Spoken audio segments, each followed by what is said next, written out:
अल्मोड़ा के जागेश्वर और द्वार हाट में सीएम धामी ने की जनसभा। पीएम मोदी के नेतृत्व में ऐतिहासिक मतों से जीत का दावा भी किया। इंडिया गठबंधन पर भी उन्होंने जमकर साधा निशाना।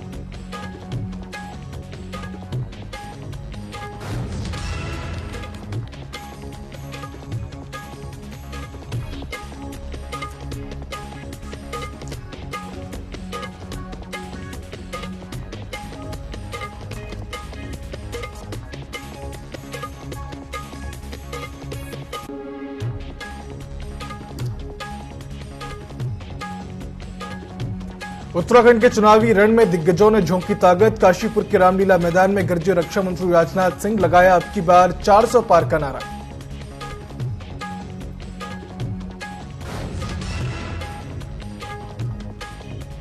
देवभूमि उत्तराखंड में शनिवार को चढ़ेगा सियासी पारा। 13 अप्रैल को रामनगर और रुड़की में प्रियंका गांधी की रैली। कांग्रेस का दावा, बदलाव चाहती है देश की जनता।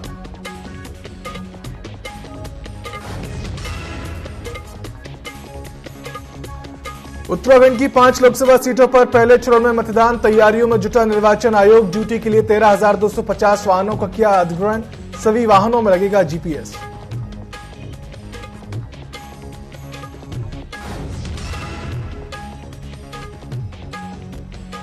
और उत्तराखंड में क्रैश होने से बचा हेलीकॉप्टर। बाल बाल बची भाजपा के 2 दिग्गज नेताओं की जान। टेक ऑफ करते हुए पेड़ के टहनी से टकराया था हेलीकॉप्टर। पायलट ने सूझबूझ से किया नियंत्रण।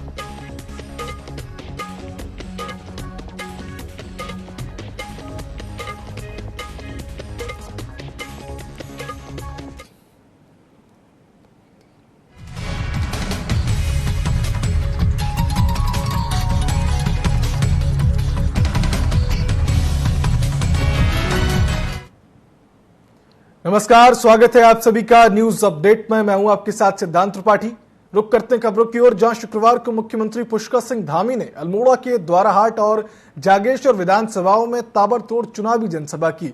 द्वाराहाट के शीतला पुष्कर मैदान में जनसभा के बाद धामी ने दन्या में रोड शो किया और चुनावी जनसभा को भी संबोधित किया। इस दौरान सीएम धामी ने बीजेपी प्रत्याशी अजय टम्टा के पक्ष में वोट अपील की। सीएम पुष्कर धामी ने कहा कि राज्यों की 5 सीटों पर बीजेपी जीत का परचम लहरा रही है।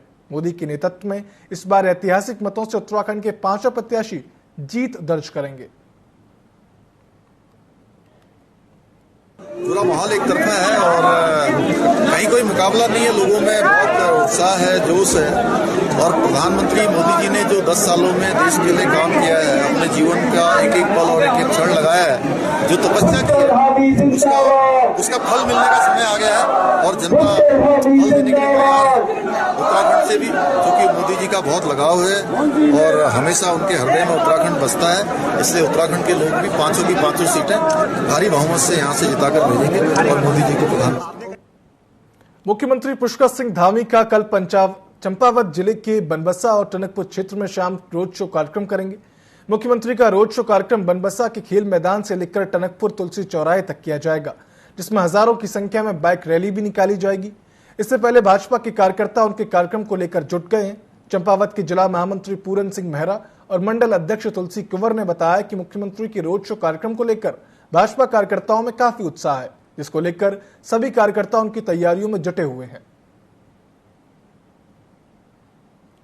भव्य रोड शो होने वाला है, जिसमें यहाँ के क्षेत्र की जनता में बहुत उत्साह है, कार्यकर्ताओं में बहुत उत्साह है और इस कार्यक्रम की तैयारियां यहाँ पे की जा रही हैं रोड शो की।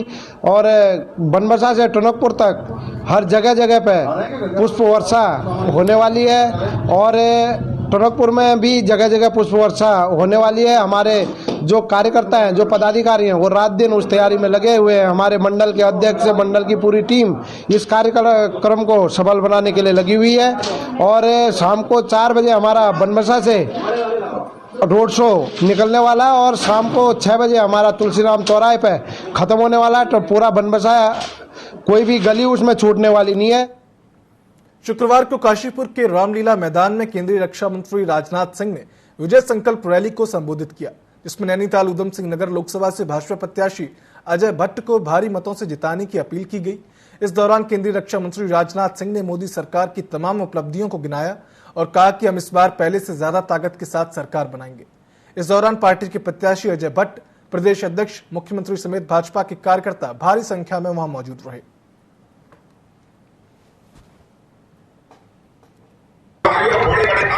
हमारी बड़ी वित्तीय संस्थाएं टंकी रिक्शा कर रही है। 2026 प्राप्त होते होते ही 2027 में भारत दुनिया का 3 कंट्री में आकर खड़ा हो जाएगा। हरियाणा के एक सार्वजनिक सभा को संबोधित करने जा रहे थे, उन्होंने बताया जैसा कि मैं जा रहा हूं और आज पूर्व सैनिकों के लिए 1 रैंक 1 पेंशन की घोषणा में है और मैंने उन्होंने घोषणा कर दी और प्रधानमंत्री बनने के साथ ही पूर्व सैनिकों के लिए 1 रैंक 1 पेंशन की व्यवस्था लागू है।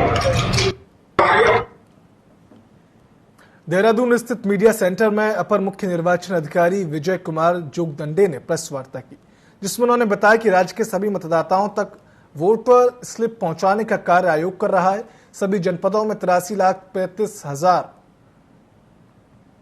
वोटर स्लिप बीएलओ को उपलब्ध कराई गई हैं। अभी तक 60,20,000 वोटर स्लिप मतदाताओं तक पहुंच गई हैं और यह कार्य 14 अप्रैल तक पूरा कर लिया जाएगा। वोटर स्लिप के माध्यम से मतदाताओं को अपने बूथ की संख्या, निर्वाचक नामावली में कम संख्या की जानकारी दी जा रही है। नेशनल वोटर सर्च पोर्टल पर सर्च कर भी अपने बूथ और क्रम संख्या की जानकारी ली जा सकती है।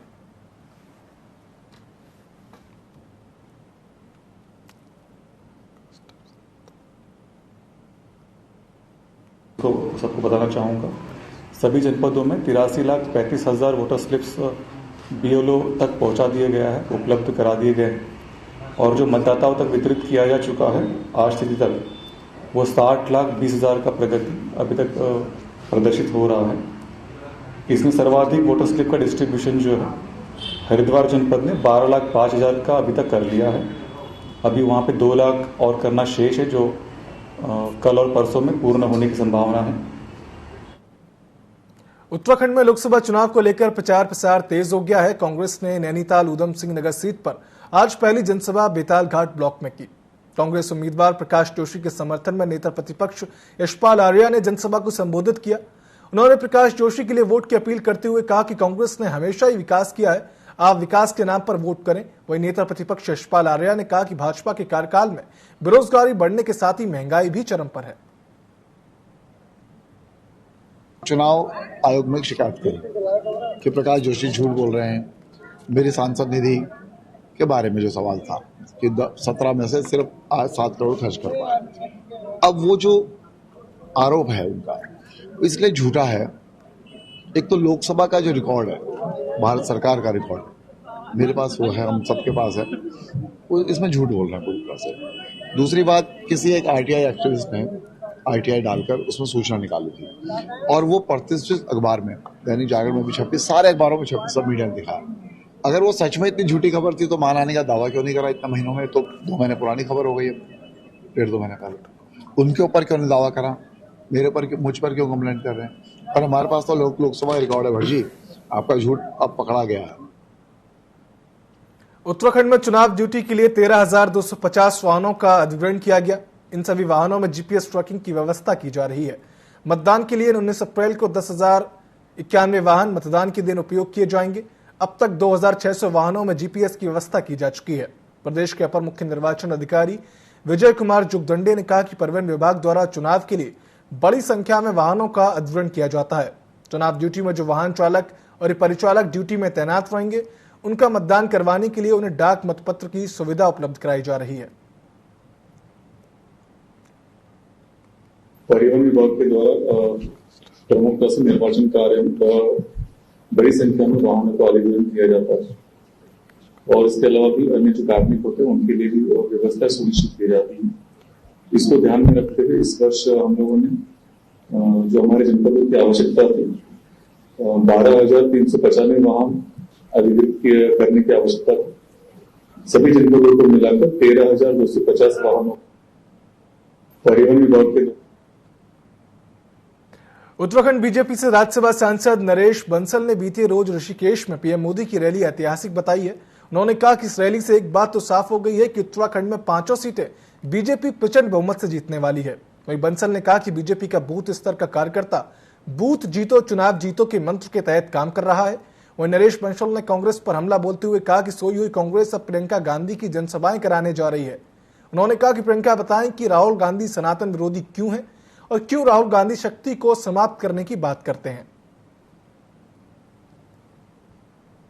आदरणीय राजनाथ सिंह जी, रक्षा मंत्री, हमारे गृह मंत्री श्री अमित शाह जी, उत्तर प्रदेश के मुख्यमंत्री आदरणीय योगी आदित्यनाथ जी सहित पार्टी के बड़े नेता देवभूमि पहुंचकर सभाओं को संबोधित कर रहे हैं। संगठन तय योजना और रणनीति के अनुसार बूथ स्तर तक सक्रिय होकर काम कर रहा है।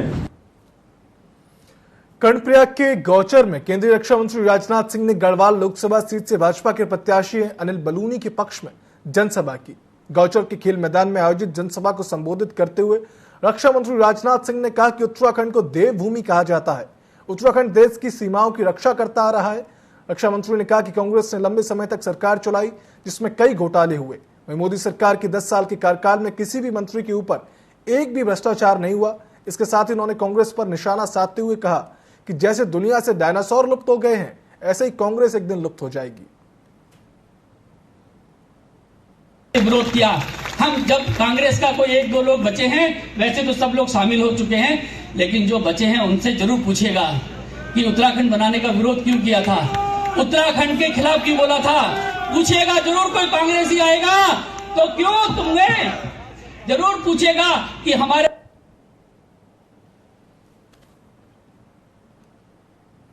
उत्तर प्रदेश के मुख्यमंत्री योगी आदित्यनाथ हल्द्वानी में कल एक चुनावी रैली को संबोधित करेंगे। चुनावी रैली की तैयारियां तेजी से चल रही हैं। भाजपा प्रत्याशी अजय भट्ट ने कहा कि योगी आदित्यनाथ की चुनावी रैली को लेकर लोगों में जबरदस्त उत्साह है और लोग योगी आदित्यनाथ का इंतजार पलक पावड़े बिछाकर कर रहे हैं। वहीं अजय भट्ट अपने चुनाव को लेकर कह रहे हैं कि चुनाव को जनता ने अपने हाथों में ले लिया है। उन्होंने कहा कि समाज का हर वर्ग बीजेपी के साथ है और प्रधानमंत्री नरेंद्र मोदी की तस्वीर को अपने सीने से लगाया हुआ है। मुझे लगता है कि ये चुनाव को जनता ने अपने हाथों में ले लिया है।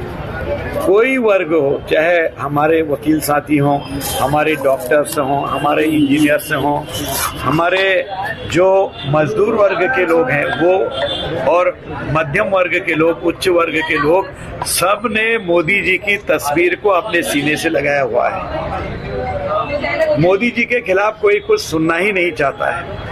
जो 10 सालों में देश का कायाकल्प उन्होंने कर दिया है, ऐसा कभी नहीं हुआ, न भूतो न भविष्यति। बहुत सारी आशाएं हैं और मोदी जी ने कहा भी है, अभी तो ये ट्रेलर है, असली काम तो देश का आगे को है। कांग्रेस की स्टार प्रचारक प्रियंका गांधी वाड्रा शनिवार को उत्तराखंड में चुनाव प्रचार करेंगी। प्रियंका गांधी उत्तराखंड में रुड़की और रामनगर में 2 जनसभाओं को संबोधित करेंगी। कांग्रेस का दावा है कि राष्ट्रीय महासचिव प्रियंका गांधी के आने से कार्यकर्ताओं में उत्साह है और कांग्रेस को पूरी उम्मीद है कि उनकी जनसभा में बड़ी संख्या में जनता का समर्थन मिलेगा। उत्तराखंड कांग्रेस के सदर नेता प्रतिपक्ष यशपाल आर्य का कहना है कि प्रियंका गांधी के आने से हम जनता को बताएंगे कि कांग्रेस किस तरह से लड़ाई लड़ रही है और पार्टी का आगे का क्या एजेंडा है। उन्होंने कहा कि राष्ट्रीय महासचिव के आने से प्रदेश में कार्यकर्ताओं का भी मनोबल बढ़ेगा।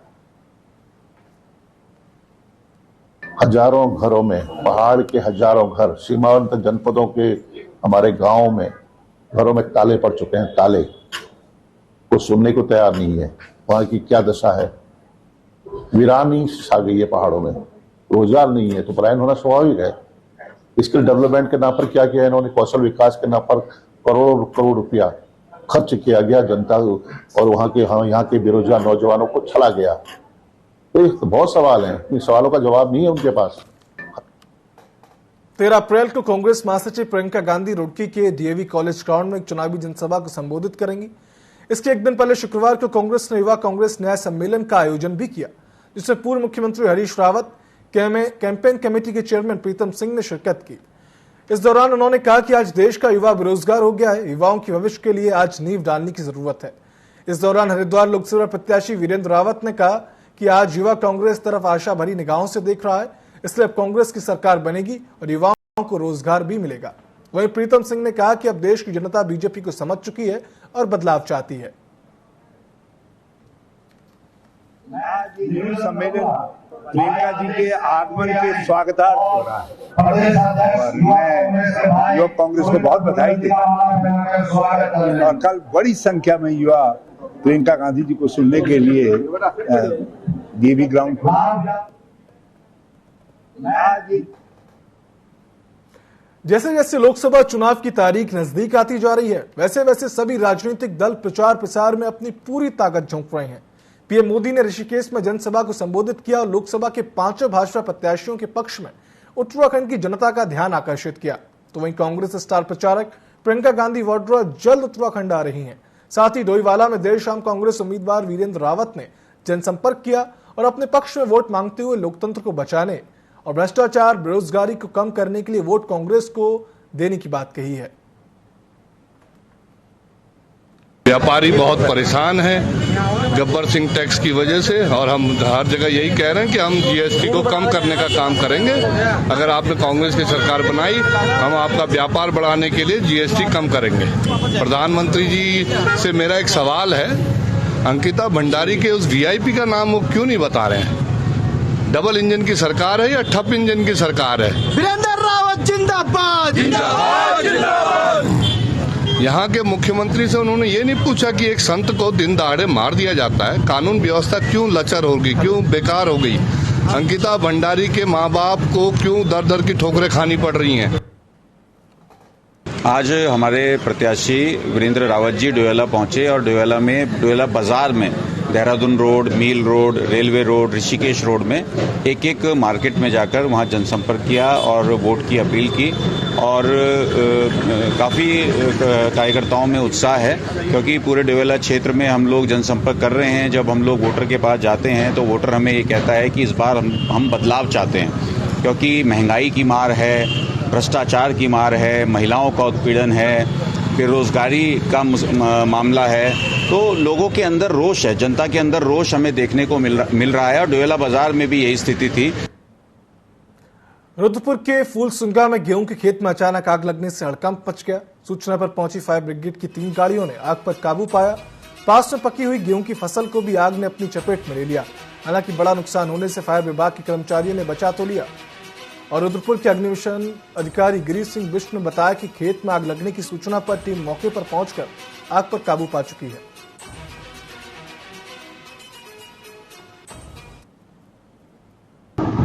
ये जो है सुबह 10:10 पे हमें सूचना मिली, सुंगा में गेहूं के खेत में आग लगी। तो हमारे यहाँ से 2 फायर टेंडर मध्यनगर से आए हैं और 1 fire tender fire station Rudrapur से गया है, जिन्होंने जाके आग को बुझाया है। और उसके अगल बगल जो है खड़ी फसल थी, उसे बचा लिया गया है। आंशिक रूप से कुछ फसल जली है। मसूरी में कैबिनेट मंत्री गणेश जोशी ने पत्रकार वार्ता को लेकर कांग्रेस और इंडिया गठबंधन पर जोरदार हमला बोला। उन्होंने कहा कि कांग्रेस और इंडिया गठबंधन डूबता हुआ जहाज है और सभी लोग डूबते हुए जहाज से उतरना चाहते हैं। उन्होंने कहा कि लोकसभा चुनाव में भाजपा पार्टी अब की बार 400 पार के लक्ष्य को पूरा करेगी और इस बार टेहरी लोकसभा सीट से ऐतिहासिक जीत दर्ज करेगी। उन्होंने कहा कि पूरे देश में भारतीय जनता पार्टी के पक्ष में माहौल है और इस बार प्रधानमंत्री नरेंद्र मोदी तीसरी बार देश के प्रधानमंत्री बनेंगे। पौड़ी, हरिद्वार, टिहरी लोकसभा की जनता वहां पर थी और भारी गर्मी के बावजूद जो जन सैलाब वहां पर था और मोदी जी ने जो आह्वान किया है, लोगों के अंदर एक ऊर्जा भरी है और वो ऊर्जा जो 400 प्लस का नारा मोदी जी ने दिया है वो साकार होने जा रहा है।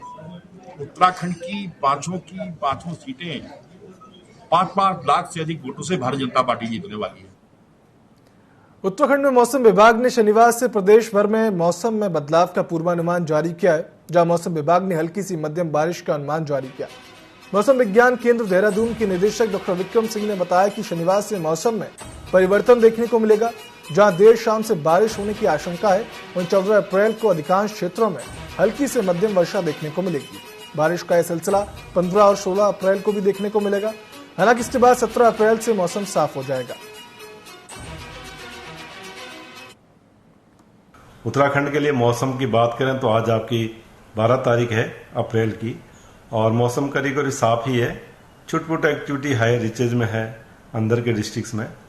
और इसी तरह तापमान भी देखें तो इस समय जो हमारे मैदानी क्षेत्र हैं उसमें करीब 34 से 36 के बीच जो है टेम्परेचर चल रहे हैं, 34 to 36 डिग्री सेल्सियस। और अगर हिल्स में बात करते हैं कि जो 2000 मीटर है उसके आसपास के क्षेत्र हैं, तो वहाँ पे 22 से लेकर 24 के बीच में ये तापमान चल रहे हैं। तो करीब सामान्य से 1 से 2 डिग्री मैदानी क्षेत्रों में ये ऊपर है, लेकिन अगर पहाड़ों में बात करें तो वहाँ ये एकदम ये सामान्य के आसपास है। उत्तराखंड के श्रीनगर के रामलीला मैदान में गुरुवार को श्रीनगर युवा मंच की पहल पर गायन कार्यक्रम का आयोजन किया गया, जिसमें गायक जुबिन नौटियाल ने एक से बढ़कर एक गीतों की प्रस्तुति दी। उन्होंने अपने गीतों से भक्तिमय माहौल बनाया। युवा भी देर शाम तक थिरकते रहे। इस दौरान उन्होंने युवाओं से संवाद कर उन्हें बेहतर भविष्य के लिए मेहनत करने को प्रोत्साहित किया और साथ ही उन्होंने युवाओं से मतदान में बढ़ चढ़कर भागीदारी कर विकास के नाम पर वोट की अपील की। जुबिन ने कंगना रनौत को चुनाव लड़ने पर उन्हें बधाई दी। साथ ही उन्होंने कहा कि उनका पहाड़ प्रेम उन्हें देवभूमि तक खींच लाता है। मेरी चाहत पे चारों आए, बजाओ ढोल स्वागत में। देखिए, उत्तराखंड में जब जब चुनाव हुआ है तब मैं उत्तराखंड के युवाओं से बात करता हूं और खुद आकर के युवाओं को कहना चाहता हूं कि अपनी ताकत को पहचानें, अपने वोट की ताकत को पहचानें और बड़ी से बड़ी मात्रा में आकर के वोटिंग करें। मैं युवा से ये कहना चाहता हूं कि उत्तराखंड का युवा आज की डेट में देश विदेश में जा करके मेहनत करके और कड़ा परिश्रम करके रिजल्ट्स ला रहे हैं। और उसी तरह से अगर देखा जाए तो बहुत सारे हमारे युवा हैं जो स्टेट में आगे आ रहे हैं। वो सिर्फ इसलिए आगे आ रहे हैं क्योंकि सही निर्णय सही वक्त पे लेने पड़ते हैं। इसीलिए मैं आज सब युवाओं से बात करने आया हूँ, समझने आया हूँ क्या सबके मन में है, क्या चल रहा है और सब कैसे हैं। पहली बार यहाँ पर आने का मुझे मौका मिला और ये बताना चाहता हूँ कि हर चुनाव बहुत ज़रूरी है और इस चुनाव में भी पूरी जोरों शोरों से वोटिंग होनी चाहिए, ज़्यादा से ज़्यादा मात्रा में वोटिंग होनी चाहिए। हल्द्वानी में उत्तराखंड भाजपा प्रदेश प्रभारी दुष्यंत कुमार गौतम का हेलीकॉप्टर हादसे का शिकार होते होते बाल बाल बच गया। हेलीकॉप्टर में दुष्यंत कुमार गौतम के अलावा उत्तराखंड भाजपा प्रदेश अध्यक्ष भी मौजूद थे। हल्द्वानी में दुष्यंत कुमार और महेंद्र भट्ट विधानसभा कोर कमेटी और चुनाव प्रबंधन समिति की बैठक के बाद उन्होंने हेलीकॉप्टर से बाजपुर के लिए जैसे उड़ान भरी, पायलट हेलीकॉप्टर से नियंत्रण खो बैठे। हेलीकॉप्टर जमीन से 5 फीट की ऊंचाई पर डगमगाया और फिर जमीन पर उतर गया। गनीमत रही कि पायलट ने सूझबूझ के साथ हेलीकॉप्टर पर नियंत्रण पाया और सही समय देखकर सुरक्षित उड़ान भरी।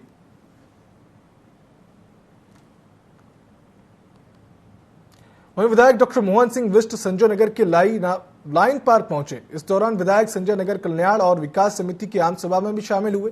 वहीं विधायक के सामने संजय नगर वासियों ने अपनी समस्याएं रखी, जिस पर विधायक डॉक्टर मोहन सिंह बिष्ट ने आश्वासन देते हुए आचार संहिता हटने के बाद जल्द समस्याओं को पूरी करने की बात कही है।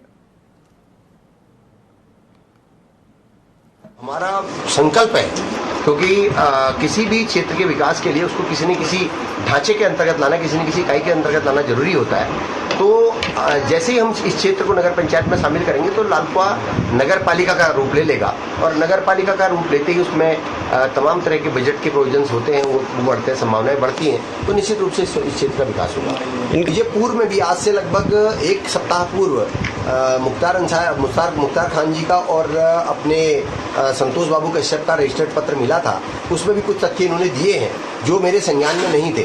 उत्तर प्रदेश के समय का एक नोटिफिकेशन था, उसमें इनके द्वारा कहा गया है कि इस क्षेत्र को जानबूझकर छोड़ा गया है। अगर ऐसा है तो मैं उसको तुरंत ही कराकर इस क्षेत्र को सम्मिलित करवाऊंगा। न्यूज अपडेट में फिलहाल इतना ही। आप देखते रहिए TV24। नमस्कार।